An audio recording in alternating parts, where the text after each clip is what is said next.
नमस्कार लाडक्या बहिणींनो, तुमच्यासाठी अत्यंत महत्त्वाची अपडेट आहे। बऱ्याच लाडक्या बहिणींच्या कमेंट येत होत्या की सर ई-केवायसी प्रोसेस करताना आम्हाला OTPचा प्रॉब्लेम येत आहे। बघा, ई-केवायसी सुरू होऊन जे आहे बरेच दिवस झालेले आहेत, पण तरी सुद्धा अनेक लाडक्या बहिणींची ई-केवायसी अजूनही बाकी आहे, कारण की त्यांना मोबाईलवर जो आहे OTP येत नाहीये। ज्यावेळेस त्या ई-केवायसी प्रोसेस करत आहेत त्यावेळेस त्यांना अशा पद्धतीचा जो आहे एरर येत आहे। तर मग आजच्या व्हिडिओमध्ये आपण यामागील 7 कारणं बघणार आहोत। तर बघा, स्टेप बाय स्टेप मी तुम्हाला 7 कारणं जी आहे ती सांगणार आहे, त्यामुळे व्हिडिओ कुठेही स्किप करू नका। हे 7ही कारण फार महत्त्वाचे आहेत। यातील एक जरी कारण तुमच्याशी मॅच होत असेल तर मात्र तुम्हाला त्यामुळे OTP जे आहे येत नसेल तर आजच्या व्हिडिओनंतर तुमचं जे आहे OTPचं समाधान होणार आहे। त्यामुळे व्हिडिओ जो आहे शेवटपर्यंत बघा, कुठेही स्किप करू नका। चला तर मग सुरुवात करूया। चॅनलवर नवीन असाल तर चॅनलला सबस्क्राइब करून ठेवा। तर बघा, सगळ्यात पहिला जो प्रॉब्लेम आहे तो फार सिंपल आहे, पण आपल्या डोक्यात फक्त ई-केवायसी करणे एवढंच असतं, त्यामुळे जो आहे आपण या प्रॉब्लेमकडे लक्ष देत नाही। तर काय प्रॉब्लेम आहे? आधार लिंक केलेला नंबर सक्रिय नसणे किंवा तो नंबर आता उपलब्ध नसणे। आता नीट समजून घ्या। तर बघा, इथे 2 कंडिशन असू शकतात। पहिली कंडिशन काय आहे? सिम कार्ड बंद होणे किंवा डिॲक्टिवेट। अर्ज भरल्यानंतर तुमचा जो जुना नंबर जो आधारला लिंक आहे तो काही कारणास्तव काय झालेला असू शकतो, डिॲक्टिवेट झालेला असेल किंवा तो हरवला असेल। तर अशा वेळी ई-केवायसी पोर्टल OTP त्या बंद असलेल्या नंबरला पाठवतं आणि त्यामुळे तो तुम्हाला मिळत नाही। तर बऱ्याच जणांचं जे आहे आधार कार्ड समजा 2-3 वर्षापूर्वी काढलेलं असेल आणि त्यावेळेस मग त्यांनी एखादा नंबर दिलेला असतो, तो नंबर आपण काय करतो, कालांतराने नंबर चेंज होतो किंवा आपला मोबाईल जो आहे बंद पडतो किंवा सिम कार्ड जे आहे ते हरवलं जातं। आणि मग अशा वेळेस काय असतं, आता मोबाईल नंबर कोणता लिंक आहे, तो जुना जो मोबाईल नंबर आहे तोच आधारला लिंक आहे। मग तुम्हाला OTP कोणत्या नंबरला जाईल, त्या जुन्याच नंबरला जाईल आणि मग तुम्ही परेशान होता की OTP काय येत नाही। ठीक आहे, पहिलं। आता दुसरी परिस्थिती काय असू शकते, तर बघा, तुम्ही चुकीचा नंबर टाकत असाल। आता घाई गडबडीमध्ये काय असतं, 10 अंकी नंबर असतो, त्याच्यातला एखादा जरी नंबर चुकला तर मात्र OTP जो आहे तो सेंड तर होतो पण चुकीच्या माणसाला। ठीक आहे, मग तुम्ही वाट बघत बसता की मेसेज बॉक्समध्ये जो आहे OTP का आला नाही। तर कदाचित हेही कंडिशन असू शकते, गडबडीत तसं होऊ शकतं। दुसरं, तुम्ही ई-केवायसी करताना आधारला लिंक असलेला नंबर न टाकता तुमचा सध्याचा पण आधारला लिंक नसलेला दुसरा नंबर टाकत असाल, म्हणजे तुमच्याकडे आता बघा, प्रत्येक जणाकडे 1-1, 2-2 सिम कार्ड असतंच आणि मागं जर एखादा नंबर हरवलेला असेल तर आपण आता करंट नंबर जो वापरत आहोत आपल्याला वाटतं की तोच कदाचित असेल आणि आपण तो नंबर एंटर करतो, पण त्याच्यावर काही OTP येत नाही। दुसरं रिझन बघा आता, तर OTP न येण्यामागचं दुसरं कारण काय असू शकतं, तर नेटवर्कची समस्या। आता ते बघूया। तर बघा, OTP हा एक SMS असतो, बरोबर। तुमच्या मोबाईलमध्ये पुरेसं नेटवर्क सिग्नल नसेल किंवा तुमचा फोन जो आहे नो सर्व्हिस मोडमध्ये असेल तर SMS तुमच्यापर्यंत येईल का, तर नाही। मग ही समस्या तात्पुरती असू शकते, पण यामुळे OTP मिळण्यास विलंब होतो किंवा मग टाइम आउट होतो। ठीक आहे, आता उदाहरण समजून घ्या। बघा, समजा तुम्ही ई-केवायसी करण्यासाठी तुमच्या घराच्या तळघरात किंवा अगदी खेड्यातील अशा भागात असाल जिथे मोबाईलला फक्त 1 किंवा 2च जे आहे बार सिग्नल येत आहेत। ठीक आहे, 1 किंवा 2च अशी रेंज येत आहे, अशा ठिकाणी तुम्ही बसलात तर मग तिथे जे आहे तुमचा फोन OTP असलेला SMS व्यवस्थितपणे रिसीव्ह करू शकत नाही। रेंज जर कमी असेल ना तर OTP यायला मग अडथळा येऊ शकतो। हे एक तुमचं महत्त्वाचं कारण आहे। आता तिसरं कारण बघा, तर OTP न येण्यामागं तिसरं जे महत्त्वाचं कारण आहे ते सर्व्हरवर जास्त भार किंवा हाय सर्व्हर लोड आहे, ते बघूया। तर इथे बघा, अनेक लाभार्थी काय करतात, एकाच वेळी ई-केवायसी करण्याचा प्रयत्न करतात। यामुळे काय होतं, योजनेच्या वेबसाईटचे आणि आधार ऑथेंटिकेशन सर्व्हरचं काम काय होतं, मंदावतं। सर्व्हरला एकाच वेळी लाखो OTP जनरेट करून पाठवता येत नाहीत, ज्यामुळे OTPला काय होतो, विलंब होतो, उशीर होतो। कधी कधी बघा, आपण OTPला जे आहे रिक्वेस्ट करतो पण त्याला जवळजवळ अर्धा घंटा लागतो, अर्ध्या घंट्यानंतर येतं, तोपर्यंत आपण पेज एक्झिट केलेलं असतं।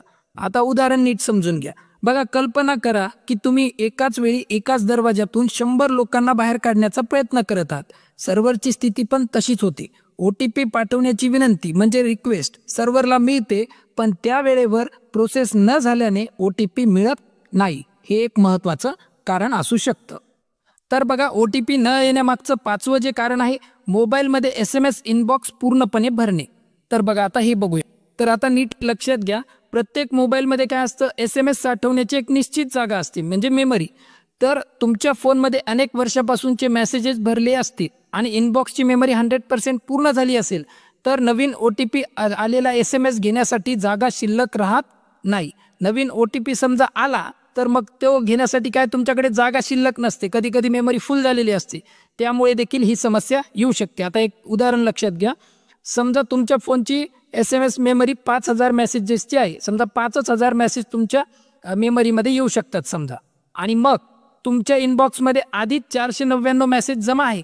जेव्हा OTP येतो तेव्हा फोनमध्ये नवीन मेसेज सेव्ह करण्याची जागा नसल्यामुळे तो मेसेज काय होतो, ड्रॉप होतो आणि तुम्हाला मिळत नाही.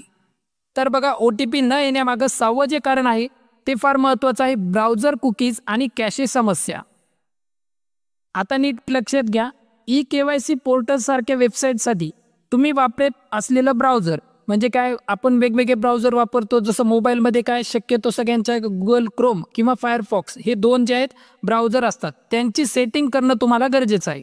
जर समजा ब्राउझरने कुकीज स्वीकारणे ब्लॉक केले असेल किंवा जुन्या डेटाने भरलेला असेल, कॅशेचा जो जुना डेटा असतो त्याने जर भरलेला असेल ब्राउझर तुमचा, तर वेबसाईटला तुमची माहिती व्यवस्थितपणे वाचता येत नाही आणि त्यामुळे देखील OTP प्रक्रिया जी आहे पूर्ण होत नाही. आता बघा, नीट उदाहरण समजून घ्या.